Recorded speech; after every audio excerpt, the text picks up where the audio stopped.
I'm Leon from Islington Council. As I'm being recorded, most views are my own and not the council's. I'll get that caveat in now. My background, very quickly, as I've only got a few minutes, was I joined Islington Council 10 years ago to set up a street warden scheme. Government funded, loads of money, absolutely useless, didn't do anything.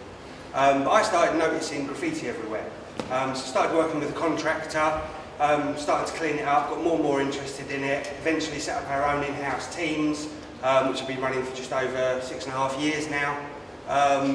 And we've kind of become, we think, pretty much experts in our side of graffiti. But we've had to change our perceptions quite a lot with the explosion of street art, because it's not the normal type of graffiti we deal with. Okay, so for me, graffiti is tagging. Okay, the government's description of graffiti is the one that's caused the main problem, because they say graffiti is basically damaging the surface. Well, it's not, because graffiti is applying paint, etc. to a surface. So we've got illegal graffiti and legal graffiti. All of these, bar the middle one, are illegal. Okay, none of them had permission. Obviously our friend Robin Gunningham on the right-hand side, nicely covered over with perspex by the shop, regularly gets tagged over the top, which we have to go and remove, which we find quite amusing. The top left one is one of my favourite pieces. I absolutely love it, but it's no different to the one below it. It's still someone putting paint on the surface. So very quickly, we do average of 5,000 graffiti removal requests, over 10,000 metres squared of graffiti a year. From the Tidy Britain group, for us 0.2% is classed as offensive, 98% is classed as tagging, so it contributes that very little of that is classed as street art. We've got 2 dedicated teams, one proactively hit wards at a time, clean the whole area, and the other one does the reactive jobs, which is all your people complaining, asking us to remove things. Our management style, there was no graffiti policy in Islington. I wrote the graffiti policy without really knowing what graffiti was or how to understand it. It's kind of evolved slowly, not by a lot. It's basically a document that just says, oh, we will remove graffiti. One of the ways we manage this is fast removal. The quicker we get the graffiti off, the less likely it is to come back. We've never managed to measure that academically, which is something we're working with Lorraine, but we know we had one road that was always hit. We hit it every single day for a period of 3 months, and it's never actually been tagged since, and that was 5 years ago. Might be just a unique thing that's not happened. All our staff, I've got high level trained in more ways than one. All our staff are cherry picker trained, IPAF trained, and I'm the only one that's abseil trained. Because obviously, unfortunately, a lot of the taggers are a lot skinnier than me and can get on ledges. We have to use ropes. But also our staff are trained to a very high level. So the English heritage trained, etc. They know surfaces, they know products. We've got in-house teams. Not a lot of authorities do. It does cost you slightly more, but you get a better service, I feel, from your own staff because they actually care more. We do a lot of partnership working, or we pretend to do a lot of partnership working.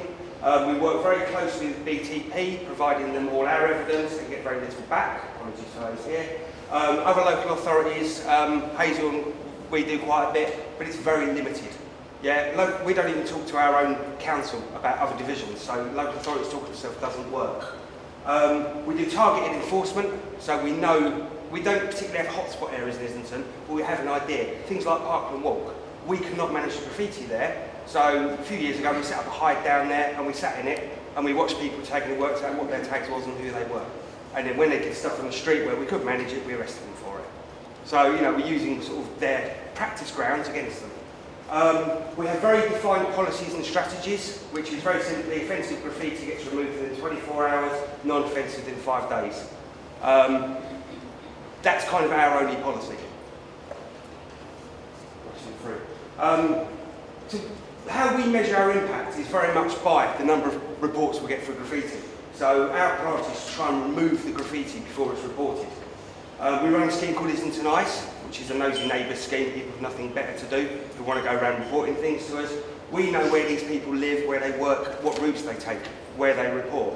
So we've got one particular gentleman that lives up near Crouch End. We know where, if he's on his way home, what he'll see. So we'll get rid of the graffiti before he even sees it and he thinks it's wonderful. By knowing our areas, yeah, we know we have absolute deprivation next to £2 million flats. Yeah? If that side of the road gets tagged, no one cares. If this side of the road gets tagged, everyone jumps in it very quickly.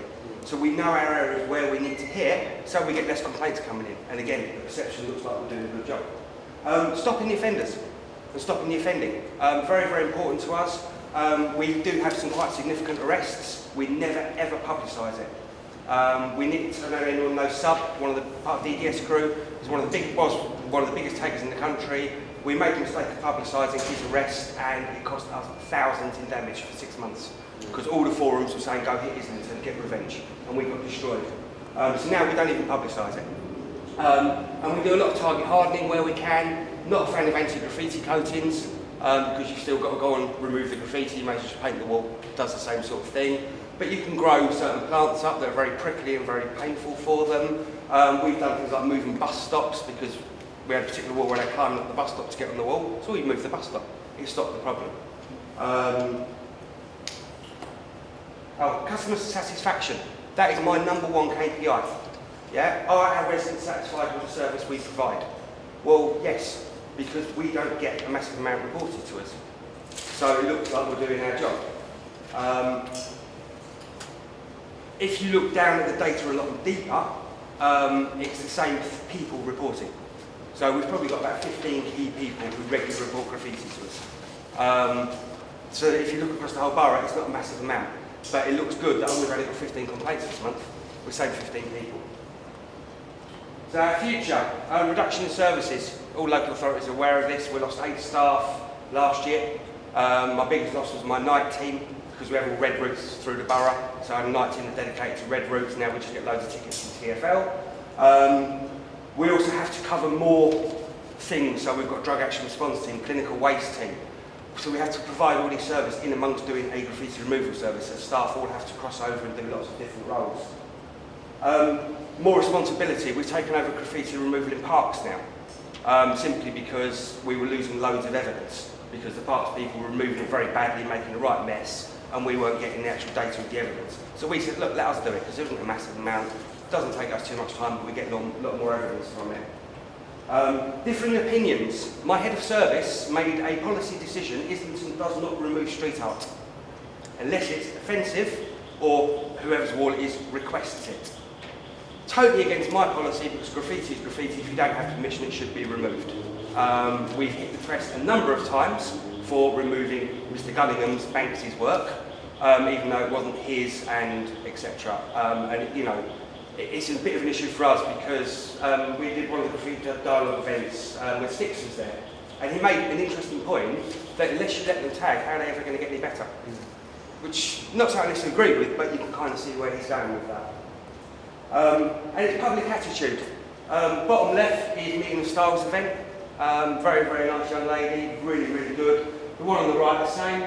The 2 boxes on the top were a project EC1 New Deal did, without our permission, lied to Virgin that they got our permission, and then went and painted a load of boxes.